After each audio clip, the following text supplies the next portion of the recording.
And I want also to join the long list of those who are grateful to the IDSA for inviting them to this very important and fascinating conference. For me, it is the first time to be in this conference, the second visit to India, and I'm really impressed by what I have seen until now. Now for the issue. I'm coming for Israel, as you may know. And according to the Iranian official view, I'm coming for a state that should not exist. And since it does exist for the last 65 years or so, it should be eliminated.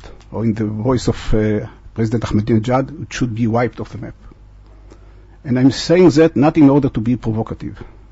I'm saying that because this is the core of the Israeli threat perception of nuclear Iran. And I shall elaborate on that a bit later. But what is not less important is that Israel is not alone in this boat. There is a very large number of states around the world, most of them in the Middle East, but not only the Middle East, who share the same concern, that nuclear Iran will create a threat to their existence, or not to their existence, to their security and stability. And in this list, you may include most of the Arab states, most of the European states, of course, the American administration, and also Israel. And you heard before Professor Abdallah, with whom I did not agree on any point, but at this point I think he elaborated very well the perception of the Gulf states.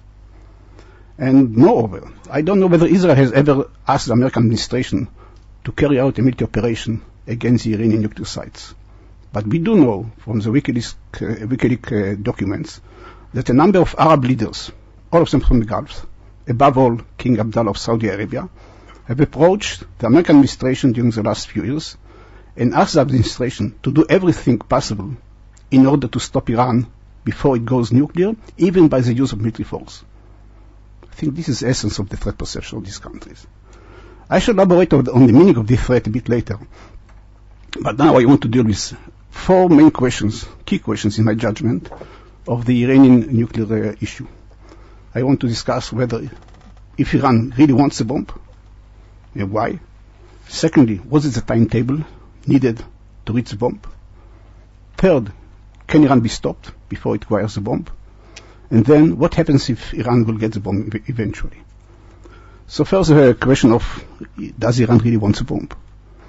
And I want to remind you that until a few years ago, 5-6 years ago, there was a very intensive debate among experts, governments, intelligence communities around the world, whether Iran is serious in its attempt to acquire the bomb.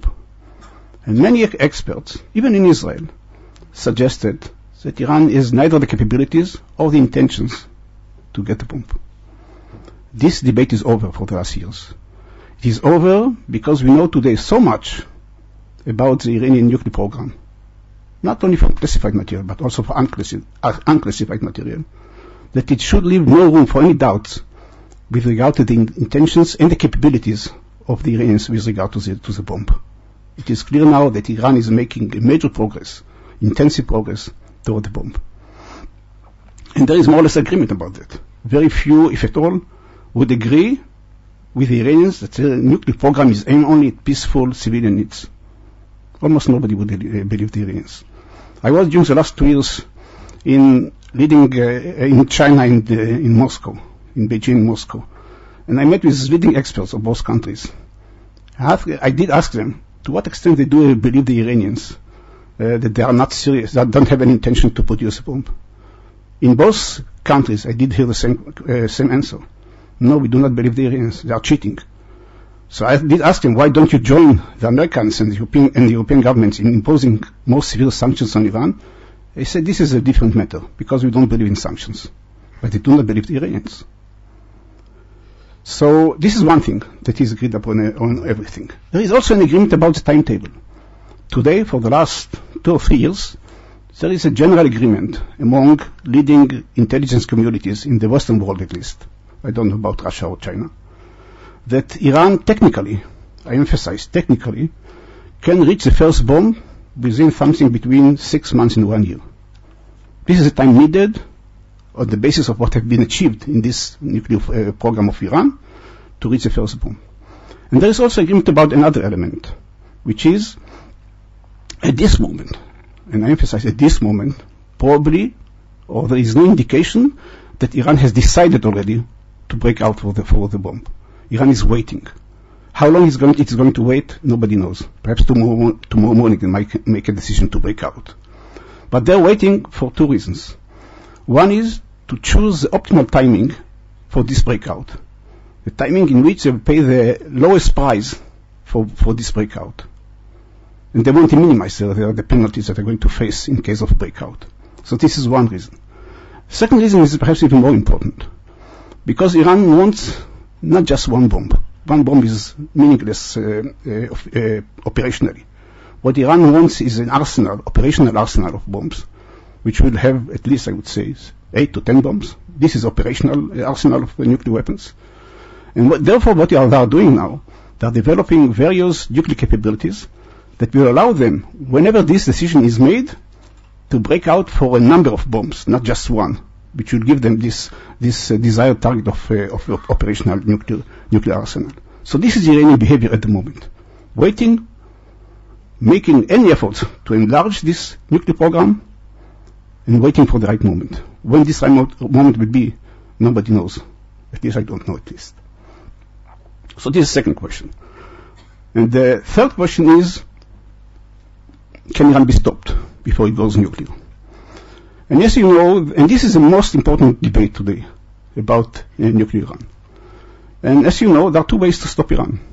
One is a political or diplomatic option, and the other one is the military one. I want to make a few comments about each of these options. First, the diplomatic option. This is the best way to stop Iran.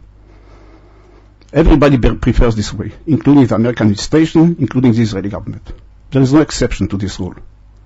Because if you manage to convince Iran to suspend its nuclear program, fine, you have done the work. The problem is that it doesn't work, until now at least. Because negotiations are taking place with the Iranian government for the last 10 or 12 or 11 years, with no results.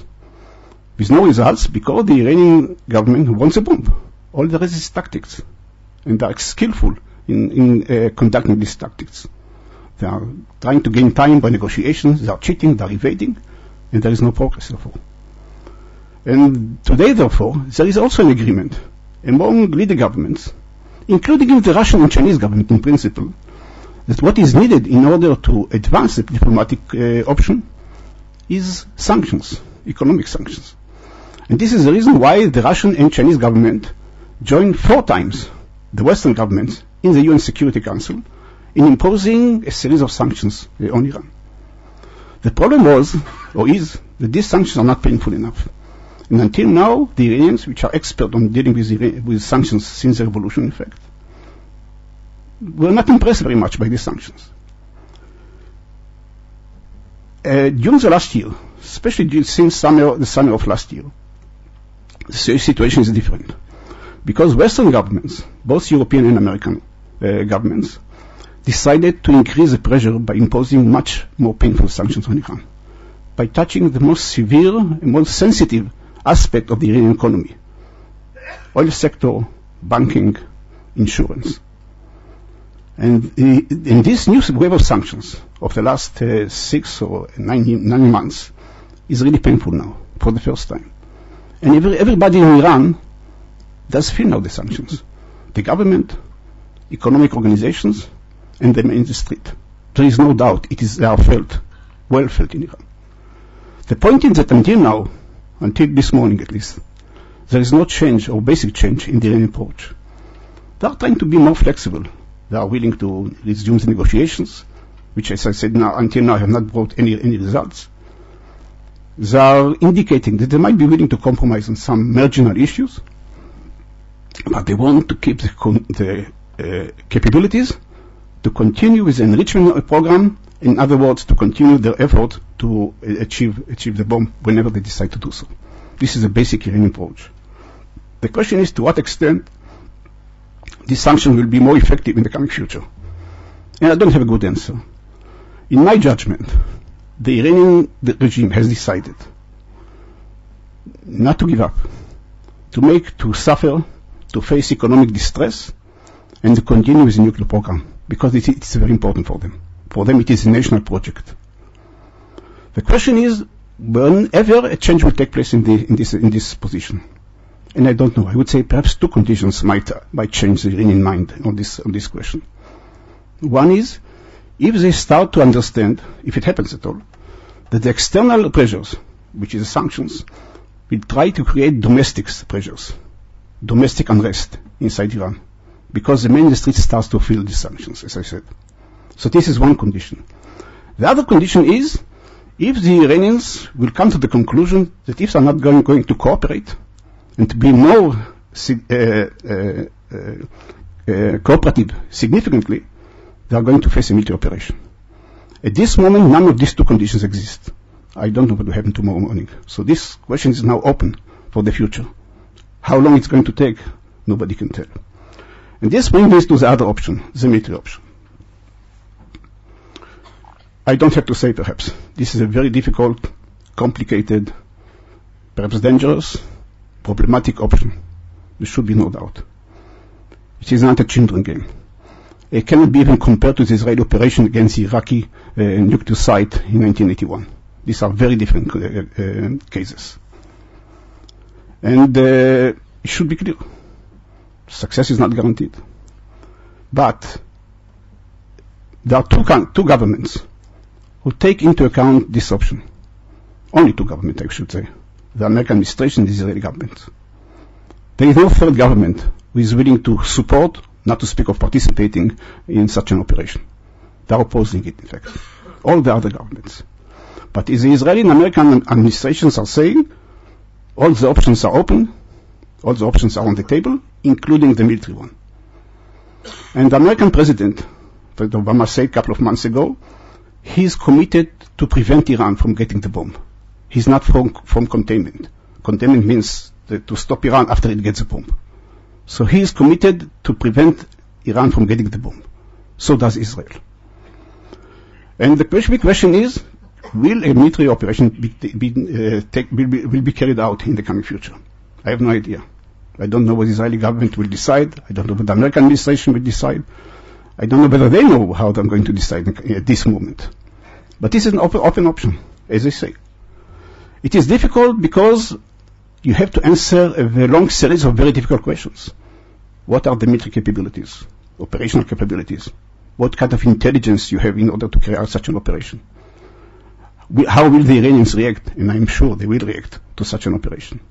How time can you gain by conducting even a successful operation? What will be the reaction of the world opinion to such an operation? What will be the American approach to such an operation, which is very important for Israel? So this is and what is the alternative? Can you live under nuclear Iran? This is a series of very difficult questions. Each of them is difficult by itself, and all of them together, it is difficult to balance between the answers that you can get or decide whether to carry out such an operation. And I would say that at the bottom line, it is doable. It is feasible. It is more difficult for Israel. It is easier for the United States, but it can be done. I listened to Israeli officials who come from the military establishment, most of them. At the bottom line, they don't share their secrets with me, of course, but at the bottom line, they seem to be confident that it can be done. It is easier for the United States because the United States has better capabilities, and the distance between the American troops in the Gulf area mostly and the targets in Iran is much closer, is much shorter than the distance from Israel. A distance in such an operation is a very critical element. So it can be done. At the moment, there is controversy between the United States and Israel. Israel is saying time is running out. We don't have too much time. And before long, and perhaps already now, Iran will enter what Israel calls the zone of immunity from two aspects. One, if Iran will have enough fissile material for a bomb, then it's too late. Because fissile material can be hidden somewhere in the desert and you won't be able to find it. And secondly, it is related especially to the critical nuclear sites of Iran in a place called Fordow, near the holy city of Qom, which is built not under the ground, but into a mountain. And the mountain gives a much better protection to such a site. And time is running out in terms of building the protection of such site and perhaps other sites in the coming future. It is becoming more and more difficult to carry out such an operation. The Americans are saying we have more time, and we have to wait until we know to what extent the new wave of sanctions is going to be effective or not. So this is a controversy now between the United, in a nutshell, I would say, between the United States and Israel. And therefore, this is one of the considerations made by both parties, whether to wait or not to wait. Last question. What if Iran goes nuclear? What if one morning we wake up, like what happened in North Korea this week, and Iran will conduct a nuclear test or will announce that it does have nuclear weapons? What then? I would say, I said at the very beginning, that a large number of states they believe they are going to be threatened by such a situation, such a scenario. They are going to be threatened because of a variety of reasons. Because they believe, and so does Israel and the United States as well, that nuclear Iran will be more, or Iran with nuclear weapons will be more aggressive toward its neighbors, toward the Gulf states, towards the United States and American presence, military presence in the Gulf area, and of course toward Israel. They are afraid that Iranians will increase the pressures, especially on the Gulf states and other moderate Arab and Muslim regimes, to realign themselves with the Iranian policy. And perhaps above all, they are afraid that other Middle East countries like Egypt or Saudi Arabia, in the long run Iraq, I don't want to mention Syria because of the situation in Syria, might join the nuclear race. And then the Middle East, which is not exactly the most stable region around the world, will be even much less stable. So these are the main concerns of these countries, of everybody, in fact, in the Middle East. Israel is in a different position, and I'm coming to my sentence at the beginning of this presentation. Israel is in a different situation because Israel is the only country which is asking itself, will Iran use nuclear weapons against my territory? Because people are concerned in Riyadh and in Washington and in Paris or in Cairo, but they are not concerned about the possibility that Iran will attack them with nuclear weapons. Israel is concerned. Whatever the answer is in Israel, and there are various answers, I shall refer to my answer to this question. And the fact that Israel is asking itself this question is illustrating the essence of the threat perception of nuclear Iran in the eyes of Israel. And Israel is in a different position because from the viewpoint of Israel, many Israeli leaders and the main street in Tel Aviv is concerned about two aspects of this threat. One is, this is going to be the first time in Israel's history that an enemy country, and Iran unfortunately an enemy country today for Israel, that an enemy country will have the capability to inflict a very heavy blow on Israel. And secondly, the capabilities, the intentions. This is going to be the first time, or we are facing, I would say, for the first time, a regime which is threatening explicitly to eliminate the state of Israel. For the combination of these two elements, future lethal capabilities and intentions as have been expressed by Iranian top leaders, creating together this feeling that we are going to face a threat to Israel's existence. Whether it is justified or not, this is the essence of the Israeli threat perception. I would say even more than that. The key question is, will Iran use nuclear weapons against Israel? And as I said, Israel is the only country which is asking itself this question. In my personal view, and I'm not representing the Israeli government or even not my institute, this is my personal view, after many years that I'm following Iran, I believe that if Iran will act as a logical player, as a rational player, it will not use the nuclear weapons against anybody, including against Israel. I tend to assume that this is going to be a situation. Because I believe that Iran is going to produce nuclear weapons for other reasons. For deterrence and defense, for achieving hegemony in the Middle East, for domestic needs, not exactly in order to destroy Israel. Not because it doesn't want to destroy Israel, but the nuclear weapons is not the vehicle by which it wants to do it. So, and I would say there are several reasons why I'm saying that. I'll give you just one reason. Iran, like everybody, believes that Israel does have a large arsenal of nuclear weapons. And Iran has to take into account that if it is going to attack Israel with nuclear weapons, Israel will respond in kind, because Israel will have second strike capability. And then a nuclear attack against Tehran, which is a city of, I think, 14 million people or so, is going to be devastating for Iran.